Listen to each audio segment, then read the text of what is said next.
സന്താനലബ്ധി. അതിനെപ്പറ്റി ആധാരയോഗ്യകാലം എന്ന് അതിനെപ്പറ്റി പറയുന്ന ഒരു ശ്ലോകമാണ് അടുത്തത്. കുജേതു ഹേതു പ്രതിമാസമാർത്തവം യഥേതു പീഡാക്ഷ മനുഷ്യനീതിതം അതോന്യഹസ്തേ ശുഭവും പ്രതീക്ഷിതേ നരേണ സംയോഗമുപേതി കാമിനി. നമുക്കറിയാം നിഷേധപ്രകടനത്തിൽ ആദ്യത്തെ ഒരു ശ്ലോകമാണ്. കുജചന്ദ്രന്മാർ കാരണമാണ് ആർത്തവം ഉണ്ടാകുന്നത് എന്ന് പറയുന്നത്. നമുക്കറിയാം ഒരു സ്ത്രീ ഋതുമതി ആയതിനു ശേഷം എല്ലാ മാസവും ഈ സൈക്കിൾ തുടരുന്നുണ്ട്.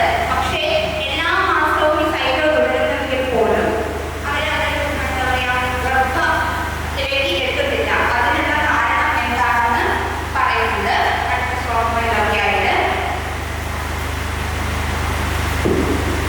കുജചന്ദ്രന്മാർ കാരണമാണ് ആർത്തവം ഉണ്ടാകുന്നത്. അത് മാസം കൊണ്ട് ഉണ്ടാകുന്നു. ചന്ദ്രൻ അപചയ രാശിയിൽ നിൽക്കുമ്പോൾ അത് സഫലമായി തീരുകയും ചെയ്യുന്നു. പുരുഷന് ഇതിൽ നിന്ന് നേരെ ഓപ്പോസിറ്റ് ഉപജയ സ്ഥാനത്ത് പറയേണ്ടത് ആകുന്നു. ഇങ്ങനെ ചന്ദ്രന് ശുഭനായ പുരുഷഗ്രഹത്തിന്റെ ദൃഷ്ടി ഉണ്ടായാൽ യുവതി യുവാവിനോടൊപ്പം സംയോഗം ഉണ്ടാവുകയും അത് ഫലപ്രാപ്തിയിലെത്തുകയും ചെയ്യും എന്ന് പറയുന്നു.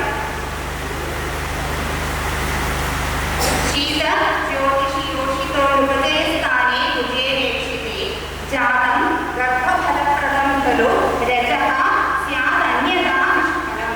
പ്രശ്നമാർഗത്തിൽ പറയുന്ന ശ്ലോകമാണ്. അഖിലങ്ങളുടെ അനുപജയ സ്ഥാനങ്ങളിൽ 2, 4, 5, 7, 8, 9, 12 ഭാവങ്ങളിൽ കുജനാൽ നോക്കപ്പെട്ട് ചന്ദ്രൻ നിൽക്കുകയാണെങ്കിൽ ആ മാസത്തിലുണ്ടായിട്ടുള്ള ആർത്തവം ഗർഭഫലപ്രദമായിരിക്കും എന്ന് പറയുന്നു. പിന്നീട് ഇതേ അധ്യായത്തില് പുരുഷജനനത്തെ പറ്റിയും സ്ത്രീജനനത്തെ പറ്റിയും വളരെ വ്യക്തമായിട്ട് പറയുന്നുണ്ട്. ഓജരാശിയില് ഓജനവാംശകത്തിൽ നിൽക്കുന്ന ബലവാന്മാരായിട്ടുള്ള ലഗ്നം, സൂര്യൻ, വ്യാഴം, ചന്ദ്രൻ എന്നിവരെ കൊണ്ട് പുരുഷജനനത്തെ പറയണമെന്നും യുഗ്മരാശിയിലാണെങ്കിലും യുഗ്മനവാംശകങ്ങളിലാണെങ്കിലും നിൽക്കുന്നതിനെ പറ്റി പെൺകുട്ടി സ്ത്രീ പ്രജയാണ് ഉണ്ടാകുന്നത് എന്നും പറയണമെന്നും 11ാമത്തെ ശ്ലോകത്തില് പറയുന്നുണ്ട്. പിന്നീട് അടുത്ത 13ാമത്തെ ശ്ലോകത്തില് നപുംസക ജനനത്തെ പറ്റിയും വളരെ വ്യക്തമായിട്ട് പറയുന്നുണ്ട്. യുഗ്മരാശിയിൽ നിൽക്കുന്ന ചന്ദ്രനും ഓജരാശിയിൽ നിൽക്കുന്ന സൂര്യനും അന്യോന്യം നോക്കുന്നെങ്കിൽ നപുംസക ജനനം ഉണ്ടാകും. അത് 6 തരത്തില് പറയുന്നുണ്ട്. യുഗ്മരാശിയിൽ നിൽക്കുന്ന ചന്ദ്രനും ഓജരാശിയിൽ നിൽക്കുന്ന സൂര്യനും അന്യോന്യം നോക്കുക. പിന്നെ യുഗ്മരാശിയിൽ നിൽക്കുന്ന ശനിയും ഓജരാശിയിൽ നിൽക്കുന്ന ബുധനും അന്യോന്യം നോക്കുക.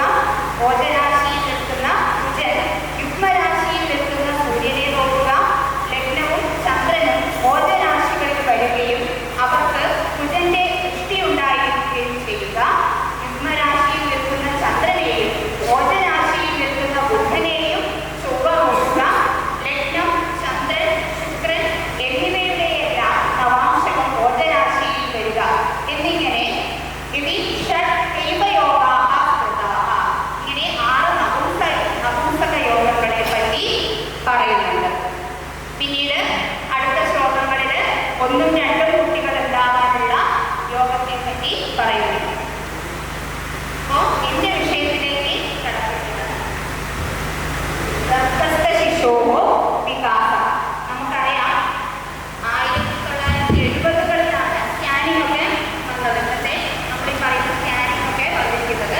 ഇന്ന് നമുക്ക് ഒരു 3-ാം മാസം കഴിഞ്ഞ് കഴിഞ്ഞാൽ സ്കാൻ ചെയ്തിട്ട് ആ സമയത്ത് നമ്മൾ ആൺകുട്ടിയാണോ പെൺകുട്ടിയാണോ എന്ന് നമ്മളോട് പറയില്ല. പക്ഷെ അവർക്കറിയാം.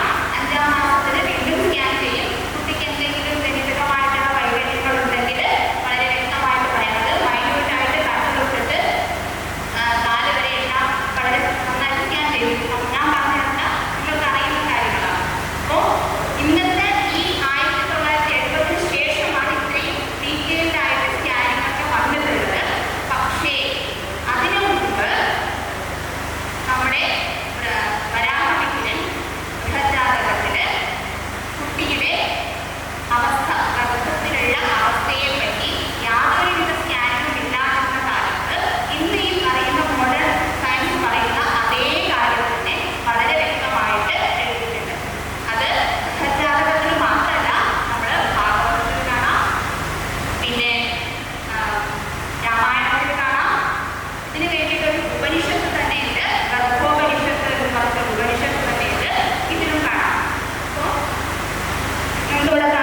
പിണ്ഡമായി തീരുന്നു. 3-ാം മാസത്തില് അവയവങ്ങൾ ഉണ്ടാകുന്നു. 4-ാം മാസത്തില് അസ്ഥി ഉണ്ടാകുന്നു. 5-ാം മാസത്തില് തൊലിയുടെ രൂപം കൊള്ളുന്നു. 6-ാം മാസത്തില് രോമങ്ങൾ ഉണ്ടാകുന്നു. 7-ാം മാസത്തില് ചൈതന്യം ഉണ്ടാകുന്നു. പിന്നീട് അങ്ങോട്ടുള്ള മാസങ്ങളില് വിശപ്പ്, 7-ാം മാസത്തിലാണ് വിശപ്പ് അങ്ങനെയുള്ള കാര്യങ്ങളൊക്കെ ഉണ്ടാവുക. 8-ാം മാസത്തിലേക്ക് ആകുമ്പോഴത്തേക്കും ഏകദേശം പൂർണ്ണ രൂപത്തിലേക്ക് എത്തും. 9 മാസവും കുറച്ച് ദിവസം കൂടെ കഴിയുമ്പോൾ കുഞ്ഞ് പുറത്തേക്ക് വരാനുള്ള ടെൻഡൻസി കാണിച്ച് അതിനെപ്പറ്റി ധാരാവലിയിൽ പറയുന്നുണ്ട്. മാസ്യേഷ്വാധാനാദിഷു ഗർഭസ്യ യഥാക്രമേണ ജായന്തേ സപ്തസു സലല ധന അങ്കുര അസ്ഥി ത്വ രോമചേതനാനി പുനരഷ്ടമേ മാസി തൃഷ്ണ ക്ഷുധാ ച നവമേ തതോ ഉദ്വേഗഃ ദശമേ തതോ അതിപൂർണ്ണഃ പക്വമിവ ഫലം ഭവതി. പക്വമായിട്ടുള്ള ഫലത്തെ പോലെ അത് കുഞ്ഞ് വരും. ഇതിനെപ്പറ്റി ഇങ്ങനെയാണ് ബൃഹജ്ജാതകത്തിൽ വളരെ വ്യക്തമായിട്ട് പറയുന്നത്.